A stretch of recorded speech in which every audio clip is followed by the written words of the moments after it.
Hey, this is Cameron, and welcome to the practice session. Alright, well, we got a lot of stuff to do today. It is a morning session. It's a little bit later than usual. I'm sorry. You know where I was. I'll explain myself in the chair. So, how you doing today? Hope you're doing alright. Yeah, I know it's like the middle of the week for you right now, but it's Monday for me. I just got back from a weekend at my parents' house. So, you know, I didn't really play guitar that much. Don't worry, I did go to Guitar Center and play through all my rep. Everybody appreciated that. We got a lot of pieces in the morning session. We have the Giuliani Sonata. I have the Soar Mozart variations, and the Bach Sonata, BWV 1001. And I feel like the night sessions, I need to start like a new big piece. I know that I have Julia Florida and Capriccio Arabe, but my god, I'm so bored of those. I don't feel like playing them. So I think my goal for today after this session is maybe to find a new romantic/modern piece to start learning. I could start going into a Barrios waltz or something. Just something, you know? Because I pretty much have the Morel Sonatina down. Like, second movement is almost basically memorized. I know I keep saying that, but I mean, we got that thing in the bag, I think. Alright. Well, we're going to watch a video today, so I'm not going to talk too much. I'm going to go ahead and get to the practicing part. So, I'll see you in the piano bench. I forgot to get shelf liner again, so my guitar is going to be all slippery. It's okay. I need to polish my nails, because I played a lot of electric in Guitar Center. I played the entire Bach Sonata on an electric. It was the Guthrie Govan signature electric. It felt really good. And then a guy came up to me afterwards, and he was like, I've never heard anybody play guitar like that. You're freaking crazy. And I was like, yeah, man. It's like, I made all that up. And he was like, you're a genius. And I was like, I know. Thanks. Just kidding. That's not what I said. I was talking to an actual person in real life, so I was all timid and quiet. And I was like, oh, thank you. I really appreciate it. I talk big game in my apartment. I'm going to file my nails and then start playing. I'll see you on the other side.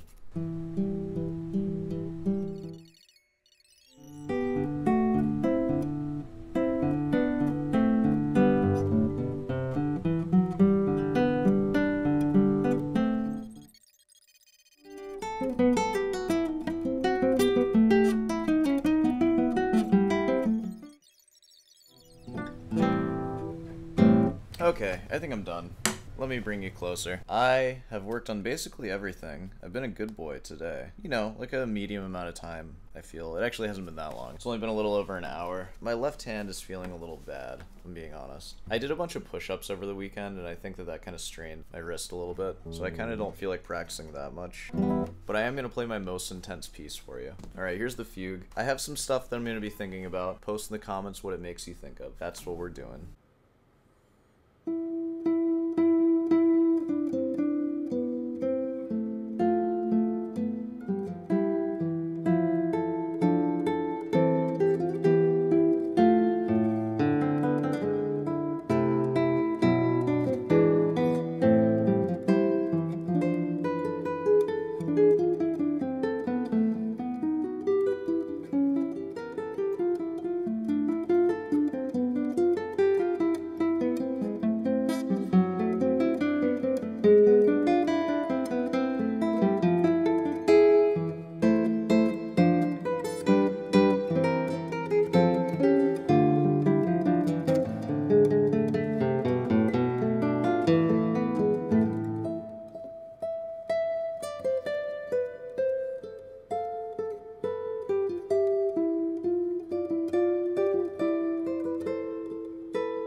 Alright. I felt pretty engaged through that whole thing, so that's good. That ending was pretty intense. I accidentally hit the low E.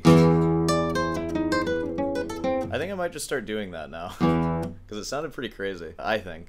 At least in the moment. I was trying out Chris's idea of like having associations with like each part, and I did. And I'm not going to say what they were, because they're kind of cringe, honestly. But I feel like if I did a good job, you should be able to guess what each part was anyways. But yeah, you know, that's the fugue. That's where it's at right now. There are definitely some rough parts in there, like especially towards the end. Man, like up until that false ending, it's just so sloppy. Like I have no idea how to play that without slop. It's really hard. Well, I think we can pretty much wrap up the playing part for now. Man, I really haven't said much to you today. How you doing? We're about to go to the computer. You want to watch a video with me? We're gonna watch some Bach. Alright, well, I'll see you there. Yeah, what'd you think of that fugue? Pretty good. We're not done with the Bach today. We're gonna be going into more. God, I had some pretty interesting videos come out recently, huh? What'd you guys think of that last one? That was pretty wacky. Why does it keep bringing me to YouTube Studio? Oh man, we're actually kind of coming into a close on this. Imagine that there was somebody who had a perfect memory. Dude, Mark Cuban, you look horrible, man. Looking like Frankenstein, bro. And could consume and read everything on the internet.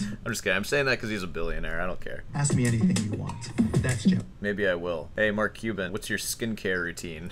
That's my first question for you. I'm gonna give you my #1 tip to get over a breakup, and that is... Oh man, I actually need this. What do we have? Be going to therapy. Man, screw that. I ain't going to therapy. Get out of here with that nonsense. You know what I'm gonna do? I'm gonna yell at a camera. Why are you making this video outside of Whole Foods? How do you get this job? Because that's like a thing now. If you have an ad for something, you just hire some kid to do it, and they just make the video on their phone as if it were like a TikTok, which is actually horizontal, which is kind of bugging me. I want it vertical like a TikTok. Any companies want to reach out? I'll film a silly little video in my car. I'd be happy to do that. So going to therapy helped me get through all of it in a really, really healthy way. Yeah, I prefer to go my normal, unhealthy way, getting over those things. All of you should get therapy, except for me. That's my advice to the world. Everyone get therapy, but not me. I'm not doing it, but y'all should all do it. Not through BetterHelp though. Go to an actual therapist. Unless you don't have health insurance that'll cover it. I don't even know if mine covers it. It probably doesn't. My health insurance probably doesn't do anything. I don't even know why I pay it.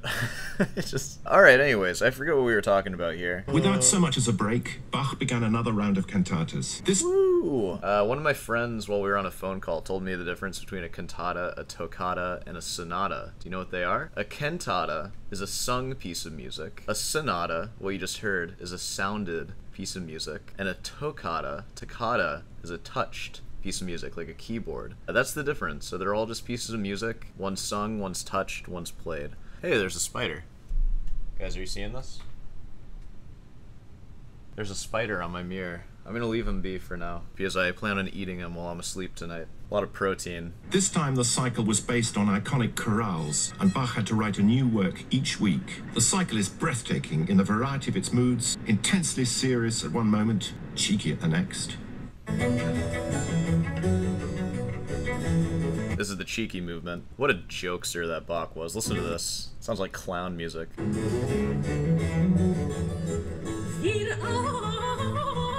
We hurry with weak yet eager steps. Oh Jesus, oh Master, whoa, to you for your help. And there's one thing that makes Bach stick out from all the rest. He really does. I can't wait to hear what the one thing that separates Bach from the rest of everyone else is. He didn't write an opera, not a single opera.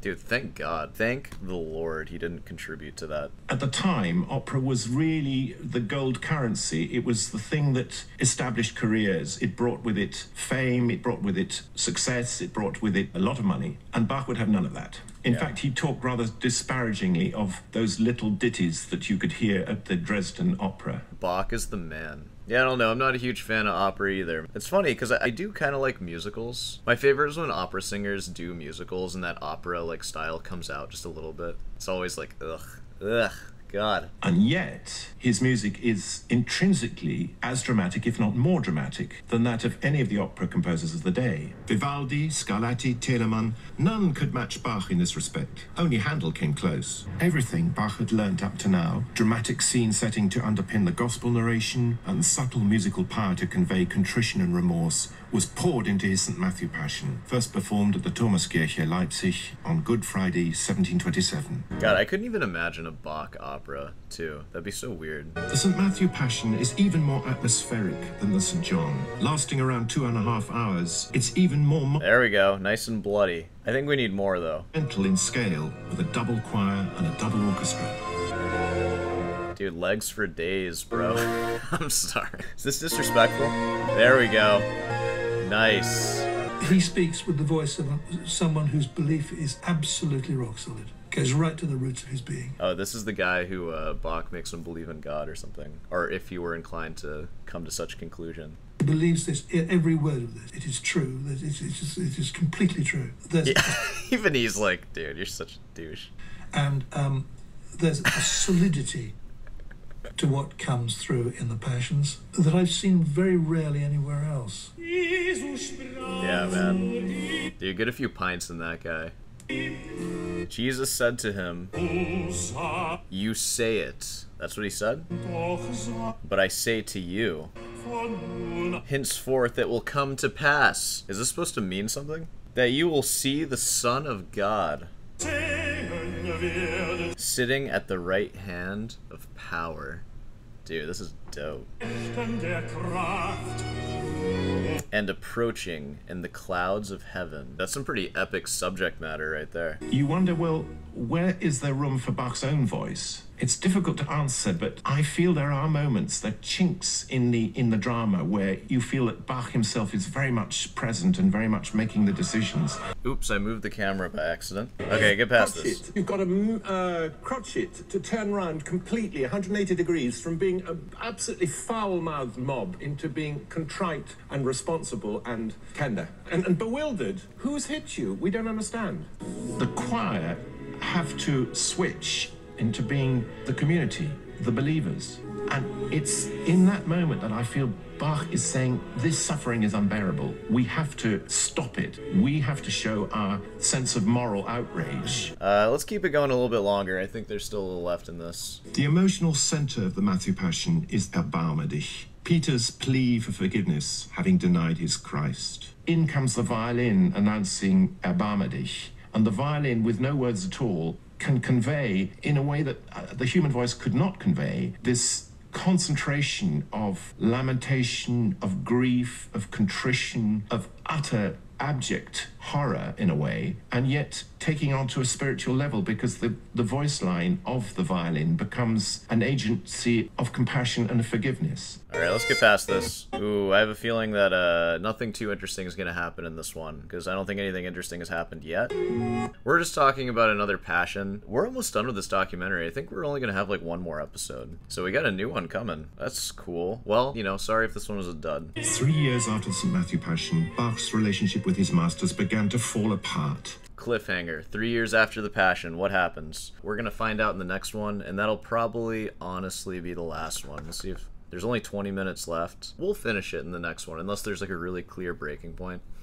Yeah, I think that's fair. Alright, cool. Well, hopefully you enjoyed that. What'd you learn? Post in the comments. Alright, let's go ahead and wrap this thing up. I'm ready to start making some lunch. Alright, I'll see you in the outro. Hey, well, you know, if you made it this far, be sure to subscribe and leave a like. And, of course, if you want some guitar lessons, feel free to sign up for those. Just send me an email and we can do that. And, if you have a comment question, feel free to leave it in the comments section. I sometimes take the time to answer those in the chair over there. Alright, anything else?